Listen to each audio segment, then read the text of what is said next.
Welcome everybody back. Also the people, we had a very nice already first part of the session. You missed that, so be there next time, I would say, 5 years from now. We have now an hour celebration session and we will end with some awards. Very welcome also to Frank Bayens. Frank, can you hear us? Frank, technicians? Okay. Yes. Ah, Frank, there you are. You're in Boston? Oh yeah. Yeah. Can you also see us, or I have no clue what you see? Sorry? I can see you. Okay, you can see me. Okay, so we will try to also get the other speakers in. I will, so once again, welcome at this 5th year anniversary of MTIC. I very well know 5 years ago, we were there with a lot of, who was here 5 years ago at the oh wow, that is quite a number of people. I think it's about 1/3 at least, perhaps half. So then you might remember that I was giving a very short introduction about that it looks obvious to me that we work together here in this region with Philips, Eindhoven University and Technology, and our 3 top clinical hospitals, Kempenhagen, Maxima, and Catharina Hospital.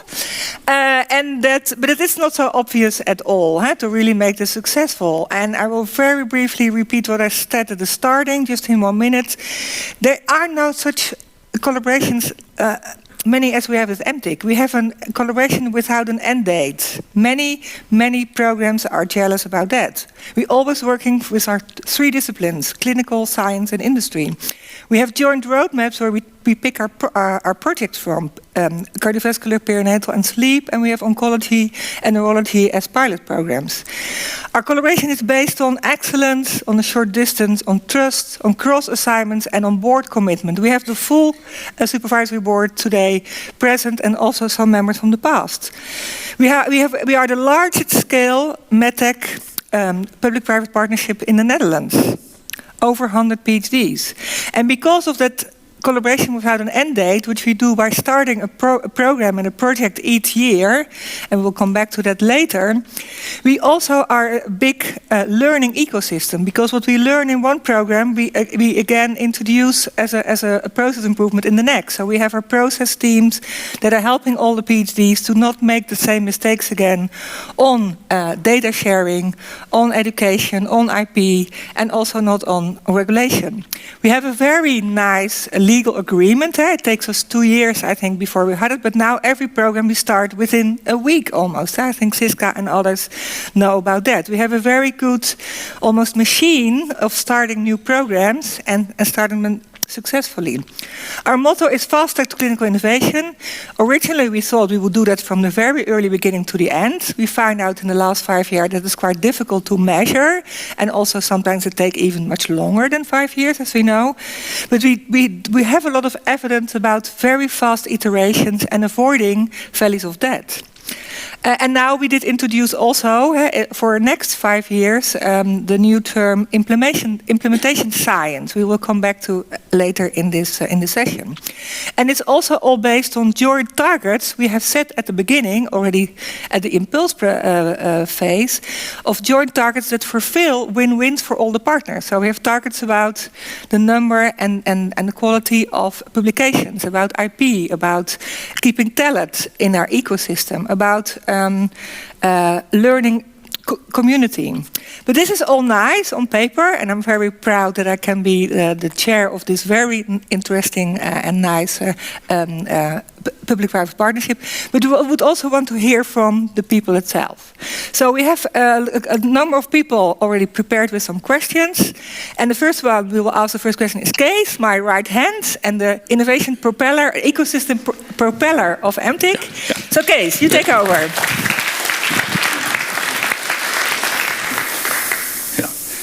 I'm going to answer one question myself, which I will pose to myself. But the first question is for Piet Batenburg, who has been there right from the start. I think he's still quoted for a famous saying, if you make it too wide, it's not going to write. I think the Dutch know that there is also a local translation. Als je maak je te breed, dan beweegt het geen reet. So focus is extremely important. And I have a question for Piet. Piet, what made Catharina Hospital participate or co-found MTIC, yeah? What were your considerations? I'll get my cheat. Oh, you prepared. I prepared a little bit. It's 5 years ago, yeah. And it looks so normal when everyone is over here. Well, I think for the Catharina Hospital, and I think it was the same for the Maxima and the same for Kempenhagen, research is very essential. And why? Because research gives an attractive environment for professionals to come to work in the hospital, so you get better doctors and you get better quality of care. And people, and that's for the Catharina Hospital, and I think also for the other healthcare partners, people are coming to Eindhoven because of the possibilities for scientific research. So that's one. Second, there was some existing collaboration between specialists from the hospital and the technical university. I mentioned Erik Korst and Nico Peils. And they showed the mutual opportunities in scientific research. And I started in the Catharina Hospital in 2008, it's long ago. And then there were less students, I remember, in the technical university.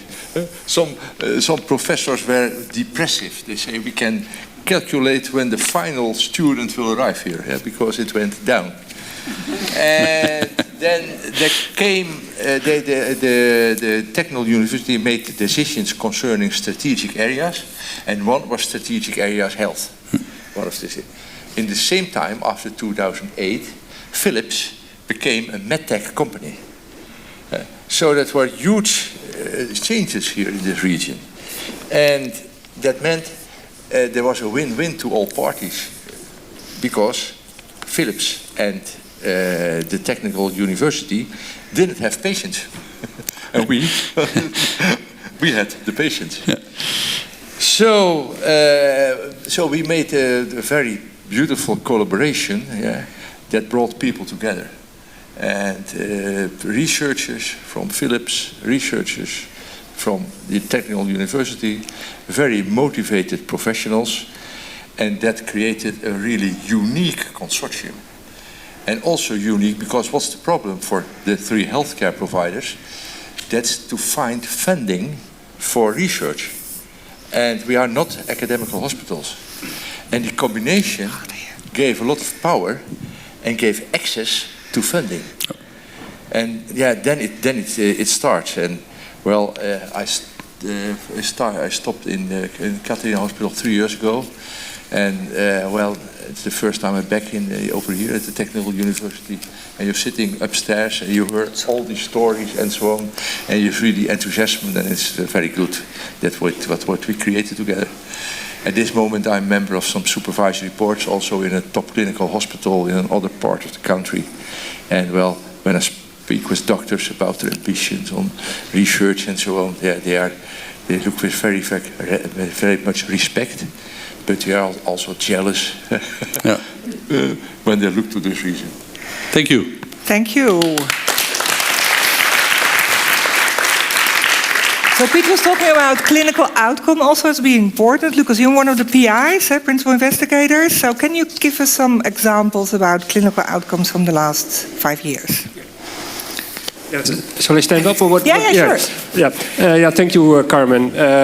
So I was asked indeed to look back on behalf of the Catharina Hospital, and I think Piet Maatburg already showed the relevance of our collaboration. And for a hospital, taking care for your patients in the best possible way, of course, is the principal aim. And I think MTIC really contributed for us as a Catharina Hospital to fulfill this aim. And in a way you can look at this in 3 perspectives, from 3 perspectives: the patient perspective, the doctor perspective, and also the research perspective. And again, Piet Maatburg already explained why research is so important also for our non-academic hospital. And the pictures and the alumni already showed some very nice examples of what research and this collaboration contribute to us. And let's go back to this health dot. To give you an idea, we can now dismiss patients after major surgery for cancer or obesity earlier at least 1 day earlier than before. And imagine, for patients, it's very important. So they are aware that this device that can just stay on your body for 2 weeks will take care of you and alarm if something goes wrong. So they can recover in the comfort of their own home, being aware that the doctor will follow them up. And also, we also already discussed briefly the huge societal challenges we face in healthcare. There's lack of workforce, there's lack of money, so we need to use our beds and our staff as efficiently as possible in the hospital. Secondly, also for doctors, there are a lot of stories on the abdominal aneurysms, and our technologies will help doctors to take the best decision for patients. And decision making is another very important topic. Diseases, morbidities will be more and more complex, patients will get older, more risk, so we need individualized decision support. So these aneurysms, the analysis of aneurysms clearly showed that we have developed these technologies, and also in other domains we do the same thing. And finally, research. Another example not shown here, for example, in our hospital, the Catherine Hospital, we identify patients with atrial fibrillation, very common arrhythmia, and sleep apnea. And sleep apnea is an underestimated cause we are only aware of since, I think, 10 years or so. And together with Copenhagen, we have developed, I think, an important research line to try to elucidate the pathophysiology behind sleep apnea and atrial fibrillation. Thank you. Thank you.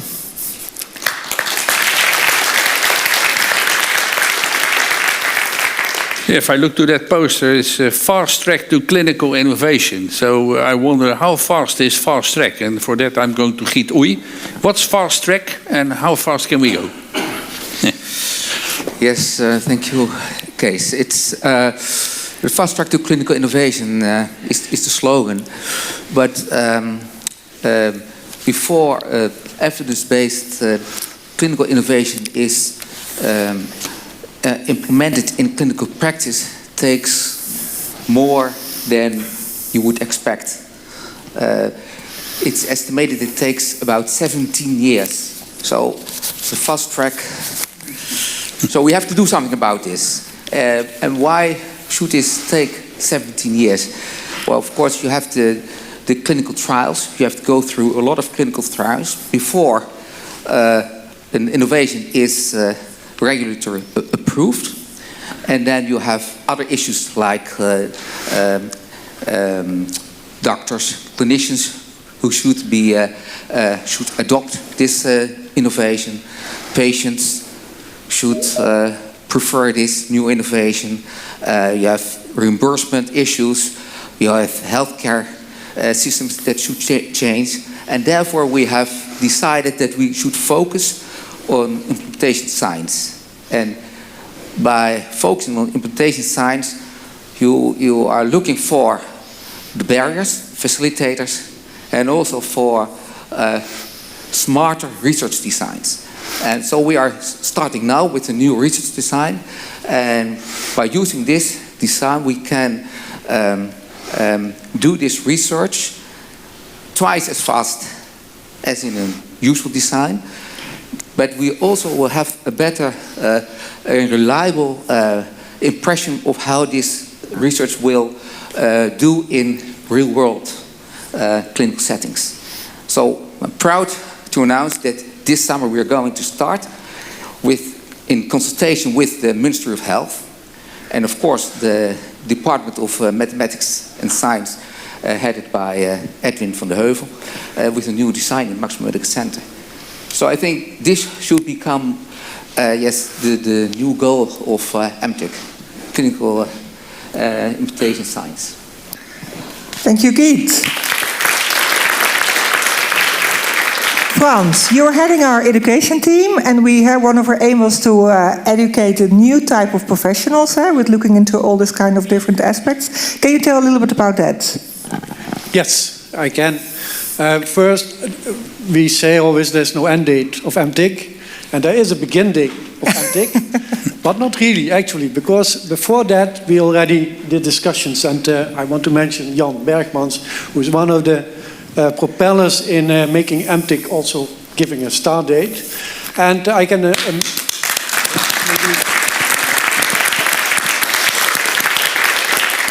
he's always on the second row, not on the first row. That's why I want to mention it. And what is also important, and I can remember that we sat together in one of these flux rooms, too big, with 3 people, Giet, Jan and I, and we were talking about what to do with the flagship. Then we had the flagship, and we asked how do we proceed with that. And one of the things we also did is ask the people from the clinic what for them would be the benefit of having something like, we didn't know about MTIC at that, something like that. And we talked also with Piet Batenburg, and the first thing he told us is, and he told it again, attract talent. That's what is important for the clinic. We can, by doing research, we can attract talent. And that's one of the issues, keywords I would talk about. So that's what we try to do, not only attract talent, but also, if we have talent in-house, make them even more than talent, but also people that can do something. And therefore, education could be an important role, apart from the research. So we also thought about education, and especially what we want to do is educate people, engineers, for instance, that know the way in the hospital, and the other way around, medical doctors that know the way in the university. And then, again, also the link with the industry. So that's a complex educational task. And of course, we cannot do that all, but we started, I think, with at least educating engineers to know how in the clinics regulations are for data, clinical regulations itself, but also how do you deal with IP. That's also important for the industry. So that's where we started, and we decided to put the responsibility of education at that time the School for Medical Physics and Engineering. So we are doing this already for some time. I think we can expand that also in the School for Medical Physics and Engineering. We're now trying to expand the work we do over the departments. I see a future, I think, also for collaboration between MTIC and the School for Medical Physics and Engineering to make the education even bigger as it is now. And regarding talent attraction, an example, we have Bas van Rijn, took the position of Giet Oei. He came from a very important department at Erasmus University, and he told me the reason to come to Eindhoven is that he could work together with engineers. So I think we really also succeed in doing that. Thank you, Frans. I think that's an excellent bridge, education, but also speed. How fast is fast track? And then I come to Susan, our team lead for regulatory affairs, because regulatory affairs are getting extremely important, more important in the whole cycle time. Can you comment on that? How important is it? Yeah, very important. I wanted to start off actually with to give you a little bit of background information on why exactly there's so much legislation, and then from an EU point of view.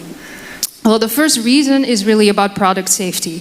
This is something we also cover in all good clinical practice courses. The product that you're ultimately going to develop needs to be safe for the patient, but also for the one who is operating it. Second part is harmonization. So if you sell a product in the Netherlands, then it has to fulfill the same standards as in France and all the other countries in the European Union. And the third reason is quite recently is that a lot of these legislations have become part of the geopolitical strategy of Europe, and this is especially the case in the field of artificial intelligence. What we see is that the United States and China is boosting these innovation markets with a lot of money. The EU is also doing this to a certain extent, but the EU wants to win the race with regulations. Whether this is a good thing, whether this really works, remains to be seen. Well, one thing I wanted to highlight, which is currently in development, is the digital strategy, the EU digital strategy, which is a plethora of multiple legislations, including the Artificial Intelligence Act. How many people of you have heard of the Artificial Intelligence Act? Quite a few, that's great. This will create rules, more rules, on AI systems in terms of transparency of the system, making sure there is no bias, including a human in the loop. So really, what is the role of the physician in AI systems? But also, we'll also talk about the robustness, for example, of the AI system. So you see that these new demands are ethical, societal, but also technical. So this is something that will become a big thing in the future. There's also good news because there are also new data legislation currently in development that will enable better data access. I think all of you know by now what the GDPR is, and I think there are many people in this room who have experienced troubles retrieving data because of stricter privacy rules. This will all become better, hopefully. Now, this whole thing is a transition. This is a digital transition. And with a transition, it's not only one government that is in place, it's multiple parties within the government, but also field parties. One of these parties is the NLAI coalition, where Kees is like a big part of. But also think of HealthRI, or think of the NFU, the National Federation of University Medical Hospitals, who are developing AI guidelines in healthcare. And what I also want to say to you is that we, as MTIC or as a university and the hospitals, are part of these groups. And we are really there to represent the point of view of the researcher, because we understand that there's going to be new rules in place with new technologies, but it also has to be workable for the researcher. It has to make sense. So this is what we're going to do in the future, not only to enable to do the research now, but also in the future towards innovation, towards startups and technology transfers. Thank you, Suzanne. So now we're going to Boston. Frank, can you hear us again and see me? Yes. Yeah, okay. Well, really nice that you are joining us. I already mentioned in my introduction that collaboration was also started on the topics where 5 partners are excellent. So that's why we picked cardiovascular, perinatal, and sleep, because all our partners have excellence over there. So you have also quite some opinion about excellence. Why is it so important? Can you tell a little bit about that?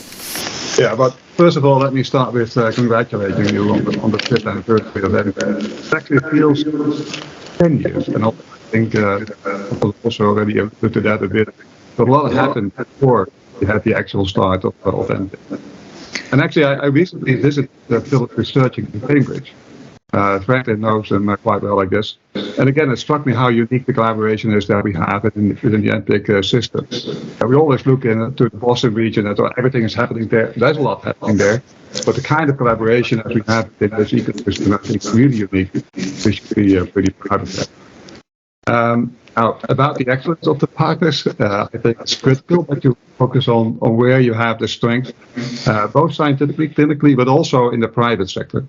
Because if you look at what we're trying to do, getting innovations into the clinic, it's the whole value chain that has to be strong. And at the end of the day, if you look at a chain, the strength is always determined by the weakest link. So focusing on those components where the whole chain is strong, I think that's where we're actually going to make a difference. From the scientific point of view, I think it's very important that we realize what the real unmet clinical needs are. We're not chasing a whatever sort of a windmill, whatever you think of. So scientific excellence, I think it's critical, but also the implementation in the clinic and everything that goes there with it. You can think about beautiful solutions, but if they're not going to land in the clinic, things has been changed. So that means that everyone that's involved in all of the steps, that's very critical. I think we have a unique opportunity within MTIC or in this ecosystem to make that happen. I think that's where the unique value proposition comes into play. I think we've learned a lot the last couple of 5 years or perhaps even 10 years. There are also things that perhaps are not optimum yet. So I think in the next step that we're going to take, we have to see what is it that we can do to improve things? What is it that we can do to come up with solutions that make a real difference in healthcare, not just locally, but also globally. Because scalability of the solution, at the end of the day, that's where we're going to make a difference. And I am full confidence that the team of people that we have on board has the capability of making that difference and making those choices that are necessary. So congratulations once again. Thank you. Thank you, Frank. Perhaps a little bit of sidestep. Frank and I just crossed each other in Boston. I was in Boston 4 weeks ago when you were just going to the US for your sabbatical, but was in Boston yet. I did visit MRT, so we didn't discuss it yet, but I had a very interesting exchange already from MTIC and people from MRT looking into what we do, for instance, for key performance indicators. So they were very interested to share about it. They were also telling about their master research agreement that they were very proud of. So I said, well, we already have that for 6 years. Well, a little bit more polite, but okay. But there was one other thing they would like to discuss, and that's related, I think, to the future. We're thinking about what kind of indicators can we determine to determine impact. So that might be interesting. In the next weeks, I will contact you about that. Because that would be really interesting to also share a little bit. How do we actually measure and improve further for the future? So that's at least on my list to do. Kees. You have the next question. Actually, not me. I'm going to Franklin, because Frank already mentioned having impact, getting things landed, implies industry. So you now represent new industry because you're now engaged in startups, which is also industry, or future industry. So can you tell me about, let's say, how important is it and what are the, let's say, the essentials of getting things done in landing innovation in the market? For the invite. But before I do, like you did, Frans, I want to have an applause for Ton Flamand. Because I think it was about 12 years ago when Ton and I were in New York, and we had some very good conversations and we were doing business as usual. But then Ton said, I hate all these single PhD contracts with all those universities that I need to renegotiate time and time again. I want to do something strategic, big, and I happen to know Jan Bergmans. So, Franklin, let's team up. So, I would say that's how it all started 12 years ago, and it was an amazing journey since. What I can say is, and it has been said many times, MTIC 1.0 has been a fabulous success. I mean, we got a lot of output, a lot of patents, almost 200 IDs out of the collaboration. A lot of talent also. And I do remember, Ton, in the beginning, we got very little talent out of MTIC. And then we escalated to our own management saying, hey, why are you not picking up all those talented PhDs? And then we had a stop on vacancies. So we couldn't hire, and there were good candidates. So sometimes the industry working with it is not as easy.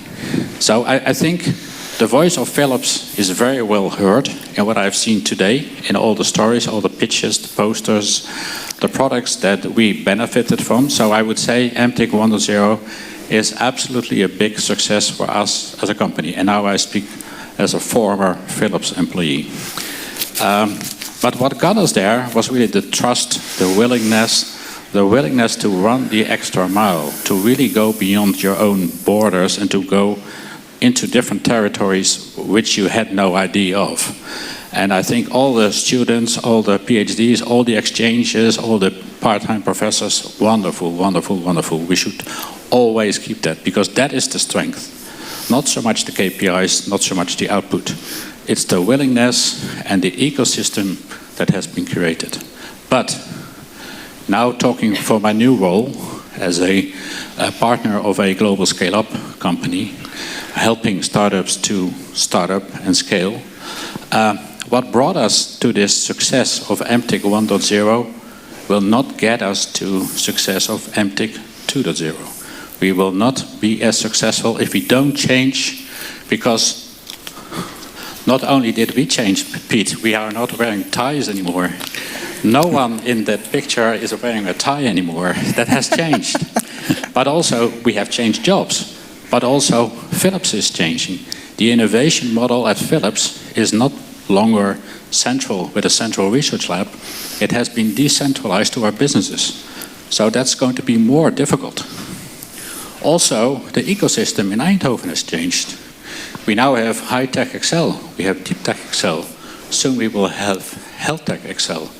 The system, the way of doing innovation is no longer that of a slow corporate tanker that brings things slowly to a next stage, sequentially. No, the world has changed into a parallel, dynamic, multi-team environment where you need to be ready to hand over.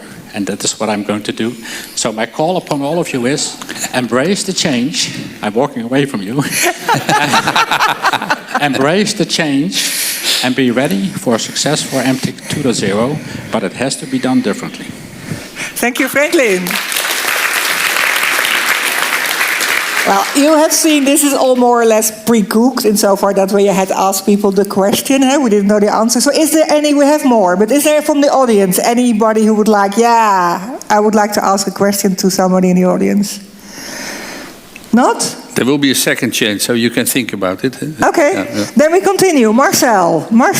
So what is the importance of MTIC for Maxima Medical Center? You're just, I think you're one of the almost last addition to a supervisory board. Now, I think you were there already. Now we have, of course, Sylvia replacing Frank. So we will have a next supervisory board meeting introducing Sylvia. I think you already for half a year or more. So how important is MTIC for Maxima Medical Center? Of course, very important. You would expect. I have a really short history with MTIC, but I'm really impressed about the results. The main problems in healthcare, as a healthcare provider, are mainly two for the future, and there's a lack of quality of professionals, a personal problem, and the other is the growing number of patients. And the budget is staying the same, so we have a big problem on these two areas. So we have to solve these two areas with new perspectives. And the solutions are, as we think, in the digital transformation of the hospital. It's not like the former as you said, it's not the old solution, but we have to go to new solutions. So we have to go also in the hospital digital transformation. And we can't do that by ourselves because we are not, as a hospital, a system developer. We are a production plant, so to say, because we have to cure patients. And so we need to collaborate with the industry, and we have to collaborate with university and higher education to solve these problems. And therefore, we have, as Maxima, we say MTIC is a sort of a problem solver to the future. It helps us in our ecosystem to help to take these problems to a solution. So what our purpose, we see MTIC as mainly also as a part of a sustainable ecosystem, not as a project, but as a sustainable ecosystem and as a kind of problem solver. Okay, thank you very much. Yeah. Talking with the mic. A learning ecosystem. A learning problem-solving ecosystem. Identity. Thank you for that. Nice addition. Oh yeah, next question is for me, I think. It's a tricky question because we were talking about fast and we were talking about digitization. And we promised to have a health data portal ready soon. So everyone will ask the question. Kees, if I may interrupt. So we, as you know, we had a project manager about health data portal, and he did move to Catharina Hospital. He's working on the next generation of PhDs. Exactly, Yeah. But he started this project, so that's why we know. Yeah. Already before the formal start of MTIC, so more than 5 years ago, we started our health data portal project. Yeah. How fast will it go? Well, sometimes things go very well. Sometimes you find a roadblock, and then a bit of the Dutch habit is that you turn around and you find new ways. Now, actually, we have to go over this roadblock. I can tell that we have confirmed that our requirements are spot on, because we are working in a national context with Health RI. And this MTIC ecosystem is quite unique because it's not just an academic university hospital. No, this is a collaboration of many parties already. So in our requirements, we have looked at how can we secure data sharing and data analytics across all these parties. Yeah? And requirements management is well, you could say half of the work. Then we got to the implementation, where we tried to find external funding, and that has been quite complicated. We have tried several ways, and also in the context of the national program, it's very difficult to get funding for this initiative. The other thing is that there were some legal roadblocks in the sense of who is allowed to invest. You have in Holland, you have these. Actually, in Europe, you have these obligations that you cannot just invest public money into this project. You have to defend it. Now, in the meantime, those I think roadblocks have been overcome. But we are now restarting. And the good news is that also the Eindhoven University said, yeah, wait a second, this health data portal is not just for MTIC. Yeah? The whole ecosystem, the whole Eindhoven University needs such an approach, because data-driven research is getting more critical. So we are now in the process of restarting this health data portal in the context of the Eindhoven University data portal. And the good thing is they recognized that the MTIC use case, so the requirements that we have, are probably the most critical. So it will be a leading application, yeah? But the context will be larger in the Eindhoven University context. Yeah? In the meantime, I think the data analytics is secured, particularly for projects where Eindhoven University is involved, and I think that holds for 99% of all the projects, where we have the agreement on Andrea, yeah, the DRE analytics. So you can continue your work on DRE, and in the meantime, we are working on, let's say, cloud services where we can also combine external sources and have that also secured. Yeah, so not yet done, but in progress. Thank you, Kees. Yeah. We have a new kid on the block in our steering team. I would like to introduce Noortje Baks. New, well, not so much new to our MTIC community, but new to the steering team. Noortje, you are especially assigned with the link to TMC. Can you tell a little bit about TMC and how TMC and MTIC will enforce each other? Thank you, Carmen. Before I will do that... If you just stay here, then also Frank can see you. Frank can see you. Before I will answer the question and tell a little bit about TMC, I already joined MTIC events of this great community for 5 years. But now, from this day, I'm officially affiliated to MTIC. So now I feel really part of the community. And as Carmen said, my role will be TMC. TMC is a working title for a new initiative that is initiated by the board of directors from the Maxima Medical Center, the Catharina Hospital, and the Eindhoven University of Technology. And this TMC has the goal of making healthcare affordable, accessible, and future-proof by making sure that health innovations are really implemented in the clinical practice, which is a hurdle, as Professor Giet Oei already mentioned. To reach this goal, MTIC at TMC will provide facilities and infrastructure like living labs, benchmarking facilities, and also training rooms. And in addition, it will contribute to knowledge innovation, knowledge sharing, and the valorization of these new health innovations.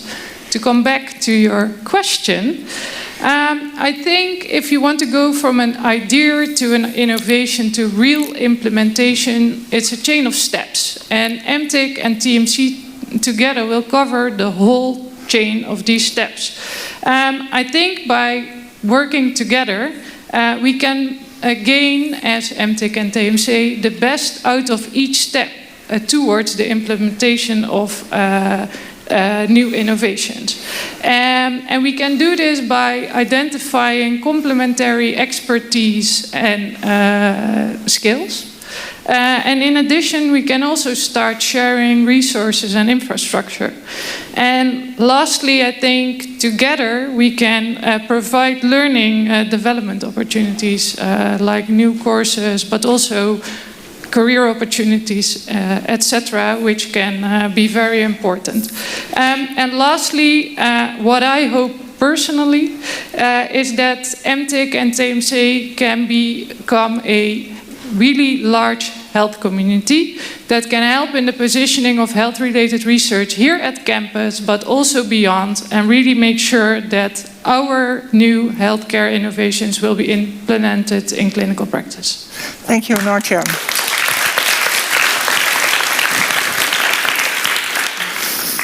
We had already a representative from Philips from, let's say, the past, but I have the honor to ask Sjoerd the question. Sjoerd has been, I think, in the middle of the storm in the whole change in Philips, and the world is changing very fast, and I think he did an excellent job in securing our future and the commitment of Philips. But I'm going to ask you personally, how important is MTIC for Philips? I forgot what they were going to ask me, but so I didn't prepare that. What does MTIC mean for Philips? I was talking to Eva Wisse over the break, and we were talking about the relevance of technology vis-à-vis some other aspects of taking on the challenges in healthcare. And looking at this, it's only part of the solution, I think, this picture behind me. I'm going to answer your question in a sec, but I think we can be extremely confident. I will make this story a little bit personal, because it was around, it was on November 30th, I think, when we were sitting together with the management of the TU Eindhoven, Paul Putt, myself, some others, and said, well, Houston, we have a problem. And already in that meeting, Robert Jan Smits, Frank Baai, and others said, you know, we're going to address this and solve it. It was very clear that already at that time, we were ready for these changes. And, you know, fast forward a little bit, in the months of February, March, April, also Richard Kemkes is in the room, we have been engaging with our businesses. Yes, frankly, we moved from a central organization to, you know, siloed businesses with their own responsibility for innovation. And we had meetings with all of them. Long meetings, difficult meetings, explaining what we do, what their needs are, what is possible within their boundary conditions. And long and behold, you know, this partnership stands. Yeah, maybe not for the full 100%, for all sorts of reasons, but the value is seen, obviously, and the value is sitting in the room. The value has been pitching here just a minute ago. I think there should be more PhD students on stage than these overhead people like we are. Tremendous value. Yeah? Future is being made. Yeah? And maybe with TMC and other initiatives, we can even bring it much closer to the work floor. I'm so pleased that people, well, also from our affiliation, from Philips, are actually, you know, leading heart centers, right? My goodness, what a step that is in terms of nearly physically bringing the knowledge and the context into the work floor. Yeah? And so I think these links are tremendously strong. And yes, it's about content and output, but it's this community that makes this work. So what's the value of MTIC for Philips? Obviously, the people here in the room, the people who are not able to join maybe today. Yes, we can be, you know, not satisfied about IP output or something. Yeah, but that's not the point. We're creating here the future. The region has shown extreme resilience to our reorganization in the recent months. Extreme resilience. You know, a certain percentage of the people that were laid off already are happily having a job elsewhere. We are bringing quite a number of people also to the MTIC community soon, whether they'll start a business, whether they take up an interesting position at the university. I think in this whole changeover from MTIC 1.0 to 2 or 3.0 and the change of Philips, I think this region only comes out stronger, and that's not a gimmick. I think that's really true. Yeah? If people flock out, I think the networking by default will become stronger. By default. And yes, the Philips participation will reduce, but that opens up a wealth of possibilities for third and fourth parties. And that has already materialized, thanks to people like Jan Bergmans again and others, in the next round of the mini impulse. We have the luxury even that more companies are signing up than we can handle. Yeah? So there we are. I think we can be extremely confident about the future. And yeah, maybe there has been some anxiety with PhD students and others, but that is not needed. We'll make sure that each and every one of you will, land a fantastic thesis and career after that. Thank you, Sjoerd.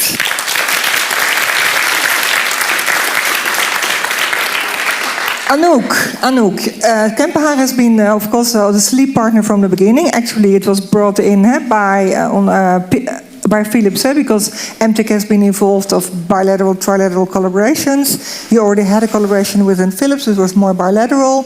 Then you joined MTIC, especially on sleep, again on the excellence. But I think we also quite far to also introduce neuro as a forward application domain. Can you tell something about it from a Kempenhagen perspective? Why is it so interesting for you? Thank you, Carmen.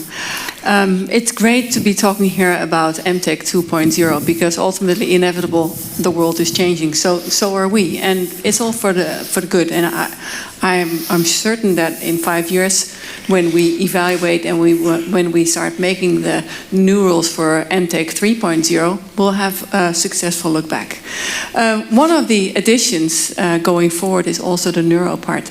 So we as Kempenhagen, we've been involved with MTIC through sleep. So some of the studies also done together with Sebastian Overheim and also the researchers with the university, Philips and us, has been focused on sleep. But now with neuro also joining forces, with our epilepsy part within Kempenhagen, that will be tremendous important for us. So although of course epilepsy is only a small part of neuro and within MTIC it will be broader neuro, we would be looking at what is the opportunity there, what are we able to do. And of course I really value all the work like with TMC, and we'd love to cure, but for epilepsy, there is no cure. There is a pill and there is a surgery, but curing is not really out there for most of our patients. So it's also about how can we help those patients? How can we help them sleep? How can we help them live their lives? How can we help them enjoy life, being part of their total community, not living with us, living at home with their surrounding, not always having a person around, maybe some new technology, some new devices, some new innovation. And I look to all of you to help us with that in order to make that better for the patients. So really looking forward to 2.0, and of course there are a lot of changes throughout. All the founding fathers have all gone away. They're founding fathers for MTIC 2.0, and I'm sure that together we'll be able to weather all the new changes coming to us and help us and help also with the new partners that we will be able to keep on board. Thank you. Thank you, Anu. That brings me to a final question to you about the future, because every crisis can also be used for positive change. And I think looking into the future, together with the team and Jan and Sjoerd have been instrumental in this. we have developed new opportunities. Can you tell a bit more about that? Yeah, I think I should already. I was afraid he was already spoiling my question, so that not. So indeed. So the good news, you already heard it from Stuart. Philips is committed to continue all the project with the PhDs, and yes, there will be some flaws. We will try to solve them together, and some are already solved together. But the good news is also that Philips is again investing in our new Impulse, our mini Impulse program. So we have a mini Impulse program defined, Perseus, and Philips will again join our next program, which will basically continue legally our collaboration with another year. That's the way we do this collaboration without an end date. But it will be smaller than our current project, so especially, again, Jan Bergmans has been very successful and has worked very hard to introduce some new partners, and 2 of them have already committed. So we're starting a new Impulse program next year, 2024, with NEMO, which is in the perinatal roadmap, and with NHR, a National Heart Registration Network, which is in the cardiovascular. But this is not all. We have basically so many candidates who want to join our ecosystem, and we made a pitch for that, and I did the pitch myself for 2 companies I cannot release. They are really very eager to join this big ecosystem with so many learning community. So basically next to these partners we have about 4 or 5, which I cannot release, which are also eager to join, and either they will join this year, but there's a very a deadline in August already, so they're all also strategic partners on our list to join next year or later. So one big applause for everybody who worked so hard for that, because this is basically part of our MTIC 2.0.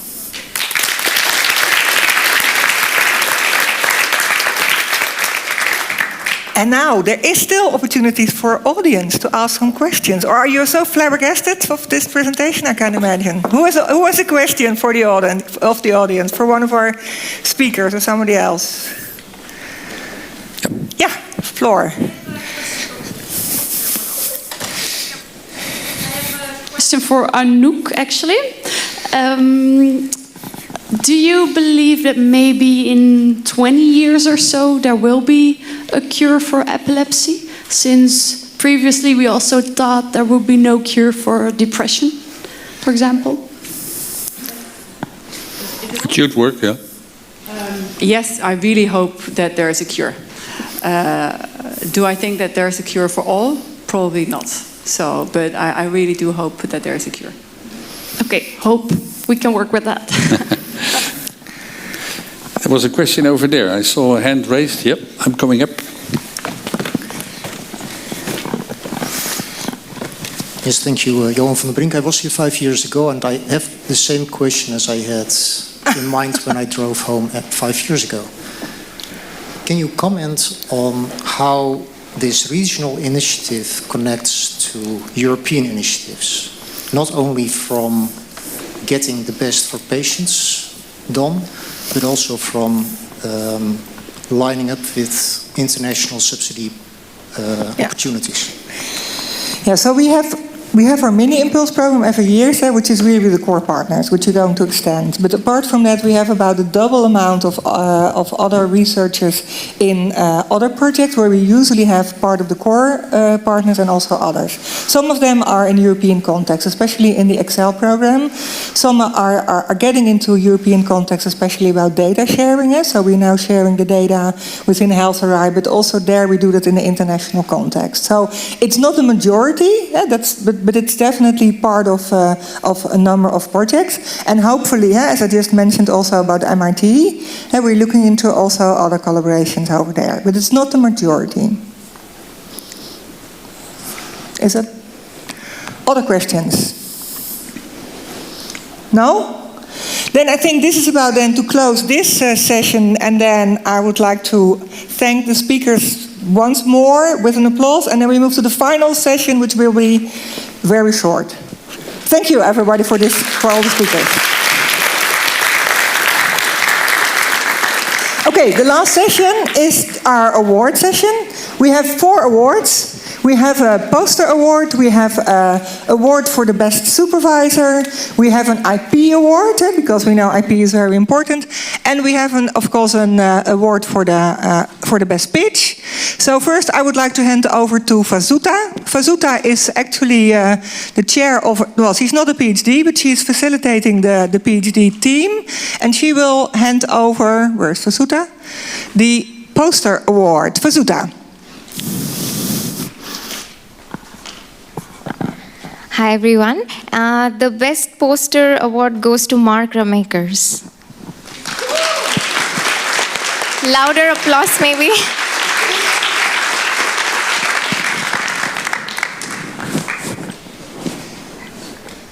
Okay, for the picture.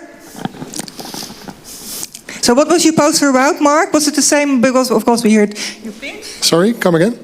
Yeah. Oh, so what was your poster about? It was the same as the pitch. So yeah. But not everybody was in the audience. Oh well, I introduced it again. It was on computer-aided decision support and 3D modeling in pancreatic cancer surgery. So yeah, I rooted this afternoon for AI and 3D, and I think it will help tremendously on pancreatic cancer surgery and improving the outcome of these patients. Okay, thank you very much. And the second poster, I think Richard, you're going to announce the winner about. Oh, it's there already. Okay. Well, so then you have to argument why this difficult decision was been taken by the jury, Richard. Come over. Sure. Yes, well, indeed, it was a very difficult decision. And thanks for announcing it already, so I don't have to do it.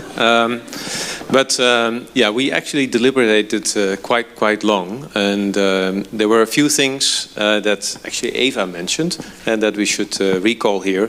And I think she called it tips and tops, like we do in high school. If you have kids in high school, you remember this. Let me first start with the tops.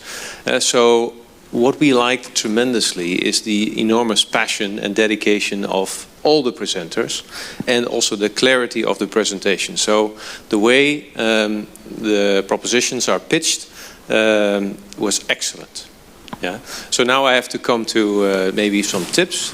I think, and this was not true for all, but for most of the presentations, I think it's always good to articulate why you're doing what you're doing, right? So we talked about value-based care.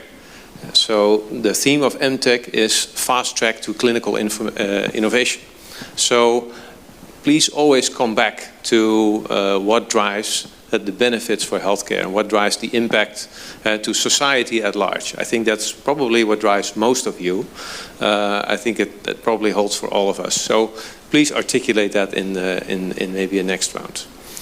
But I think one pitch where all of these boxes were ticked, we found was in Esme's presentation.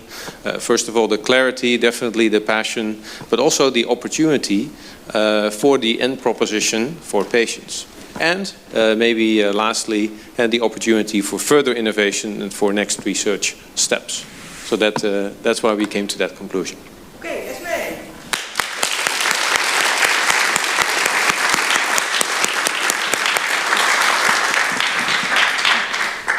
I moet op de foto. Ja, dank je. Dank je. Thank you. So the third award, and actually the PhD team was very excited that we introduced this award, was the award for the best supervisor. And the PhD team themselves, René, will announce who had won this award. I did see René earlier. Yeah, there you are. Thank you. It won't be a huge surprise because there's just one supervisor that supervised me in this room. So I'm very honored to announce that Matthias Funk, my PhD supervisor, has won the PhD Supervision Award.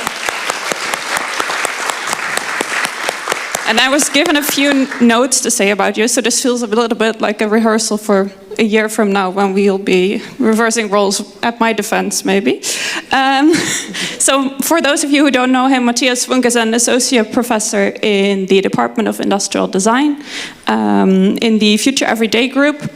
And in the words of his students, which is me, so I'm paraphrasing myself, he is very much involved in all of our supervision and consistently supports us in writing, presenting, and participating in all kinds of activities by also actively contributing to our papers.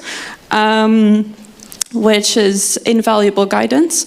And he also, and I think other PhD students that are under the MTIC organization might recognize that an MTIC project comes with quite some supervisors. And he also actively helps manage us and helps us manage our supervisors and aligning the expectations from all sides, which is a very appreciated quality. And then next to that, he also helps us to collaborate with other organizations, setting up new collaborations in line with our own ambitions for the future. So I think that's also a very appreciated quality. So congratulations on this well-deserved achievement.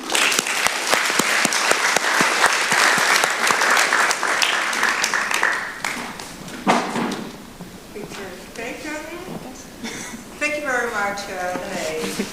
And Matthias, of course. And then the last award is a new award. It's an award by ID.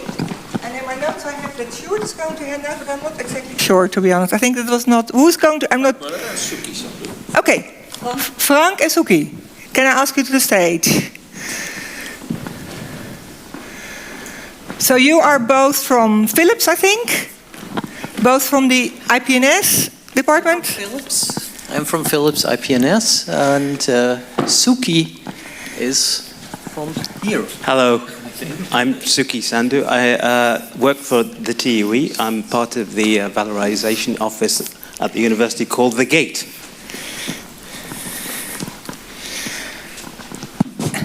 Yeah, MTIC and intellectual property. We heard it often today. It's important connection, but we did not dwell much deeper into that. And I think it makes sense to say a few words about that, because also the IP award is a new thing that we now do for the occasion of this 5th anniversary of MTIC.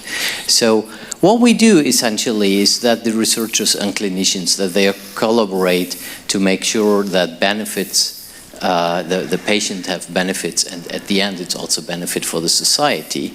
And when they do that, they often invent new technology for that. And then the question is, how do these inventions get really into products so that they can benefit? And then the next step obviously is inventions have to go to some process. They get filed as patent applications.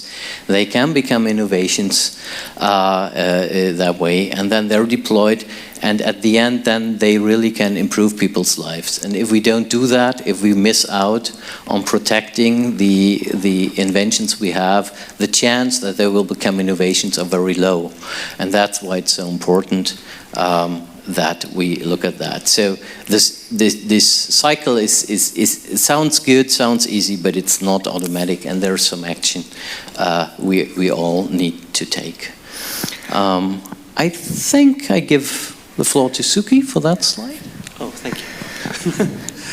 All right, so I'll just say a few things about a little bit about the process that we have to undertake in order to file a patent application. It starts with this invention disclosure. It's a very short form. It's a short description of your invention, what the advantages are, what kind of commercial products are likely to be the outcome of your invention. And it takes a bit of time, and I really appreciate the effort that people put in to fill in these forms, and I hope you continue to do so, because it doesn't end today. We'll have a lot more inventions in the future as well. Now, it takes time to fill in these forms, and I think you can ask Frank or myself as well for any guidance if you have any questions about how to fill in the form to generate the IP. More than happy to help. I have to give a short mention about a colleague of mine, Dennis Versteeg, who's a patent attorney at Philips. Unfortunately, he couldn't join us today, but we've worked very nicely together for the last 4 or 5 years, as you know, some of you. And now I'll be continuing to collaborate with Frank in terms of generating IP within the program itself. We have a number of workshops each year. Sometimes I think we have a couple all, together for the eMTIC program. And our next one is on the 28th of September. It'll be advertised before that, and hope some of you can sign up to that and get some education in that area as well. And before I continue to the next paragraph here, I want to mention a couple of successes and also some very nice people I've had the pleasure of working with as well. So we have this perinatal life support system that was created partly between the Katharina Hospital, I think it was, and also the university, and also Maxima, I guess it's Maxima. Sorry, Maxima is it? My mistake. Maxima, and also through Philips, and also TUE academics as well. And just to mention a few names, I don't remember all of them. There's Gid Uy, there's Franz Voss, two of our professors as well. There was also Myrtha van der Ven, and Meerte is here, Frank is here, and also Myrtha is there. Beatrice van der Ven, and there's Frank Delbrosine as well, who also contributed quite a lot to that as well. So that's a great effort. There were a few great inventions in sleep monitoring as well, sensors that you can embed in all kinds of mattresses and furniture and so forth to determine how you move and how you're breathing and how you sleep as well. Very nice inventions coming out of that as well. I won't mention any names there because I can't remember them. So that was a very nice project in that sense. And it's not all about receiving financial award when it comes to invention. There are also scientific papers that come out as well. You can publish your work. We only ask you to come to talk to us before you publish anything so that we can protect things. That's very important for us as well. We do award personnel for their great inventions as well. That's a financial award. Also, your names appear on a patent application. So when somebody's Googling you, they might just find a patent application with your name on it. So it's very nice to see that as well. It's also very nice to boost your careers as well. So if you are applying for a job anywhere, I used to write a patent number and my name against it. I'm sure you will do that in the future. I would recommend you do it. Sometimes it can help you get a job. It can also give you a lot of recognition in an interview arena as well to boost your success in the future regarding your careers. Now, I think this is really delightful stuff. Especially when you have biosensors, you have sleep monitors, you have all kinds of heart sensors, and these are great products. You see them on the market, and isn't it nice to see that your great invention has arrived on the market and you contributed to it? I think it's a great thing. Nice pitch, nice pitch. So, what about the awards? So we're giving it. I think let's talk a bit also what happened in the last 5 years. So we had initially a really steady flow of ideas, and the idea inflow got less during the pandemic, and it's getting better again. And it has to get better, I think, and it will. But we also mentioned that it was a bit uneven, the decline, different research groups. So some maybe we lost the connection and in these difficult times. But there was one group that was really outstanding, because if we look at the data, it kept a steady inflow. And you could not mention that there was a special time somehow. And so we want to give the eMTIC award not to a single person, but to a group.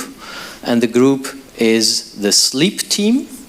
And we give that for their perseverance and continuity in IT submissions over a couple of years. And if you see your name there and you're in the room, please come to the stage. Congratulations.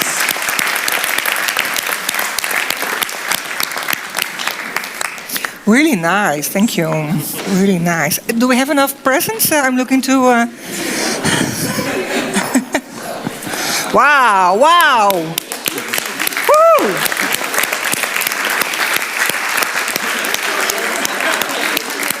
Yeah. So So you're a group. So is anyone there whom we can hand this over? So someone to, as a representative. So we have the award. If you can turn around for the picture, if you turn around, you can. Yeah, thank you. And we also have a book for the whole group. This is the 100-year anniversary book of Philips IPNS. You all can read in it, share it. Unfortunately, we don't have so many books of this anymore, so they're really sparse. So that's it. Yeah. Well, thank you once more. And thank you very much for explaining everything, Suki and. Yeah? Is there enough pictures? I think so. I'm looking to the photographer. No, do it now. We have. This was the last award, so let's do it now. Anouk, do you want to join? Yeah, Anouk, do you? Wait a second. Anouk is joining as well. Well, sleep was not so well represented in the pitches, so I think this is a nice compensation. So we have a nice balanced session. Okay, well, this brings us to the end, actually, of our award ceremony. I think there are a few household-keeping things that I would like to join. So we are having dinner at Atlas. So we will move all together to Atlas. And then when we enter Atlas, we will make a picture. So the photographer will be on the first floor. So we can basically, from the top, make a group picture. Then I did insist to have everybody in the room and not people that were already cleaning up and taking up the posters. So I would like to ask the tough guys to help with some of the posters and stuff that we're going to bring to the Atlas building. So we also have some. So please give some help to the PhD team. And then the last thing I would like to do is thank a lot of people, because we have already mentioned a couple of times our PhD team. There's a PhD team and a PhD event team. They, together with Chantal and Vasuta, have basically organized everything. So I would like to give one, and I will ask them on the floor, one big hand for the organizational team. PhD team, come on the floor. Chantal, PhD team. And where's Vasuta? Oh, here, sorry. So for the PhD team, we have, I think, sorry? PhD and the activity. The PhD team and the PhD activity team. Put it away, because it's quite a lot of money. So don't. So put it away. Thank you very much. Let me make sure I hand over one. So put it away. Don't lay it somewhere on the desk. Thank you very much for all your effort. And then one more applause for Vasuta and Chantal, who's doing all the organizational and coordination work. So, then at last, I would like to thank you all for your attendance. I really enjoyed it, to be honest. I think that was also clear from my face, I guess. I really enjoyed it to be 5 years later, again in this room, showing all this result, but also looking forward to a bright future and to very much nice new programs, collaborations, activities, new PhDs, new people. So I think we've been showing that even if there was quite some transfer of people over time, I think that's one of the main challenges. When people leave, new people come in, we've been able to continue the success of MTIC, and I'm quite convinced we will do that in the future as well. So everybody, thanks very much, and let's have a nice drink, nice picture first. So let's all move now to Atlas and have a nice drink together, and see you next time. Thank you.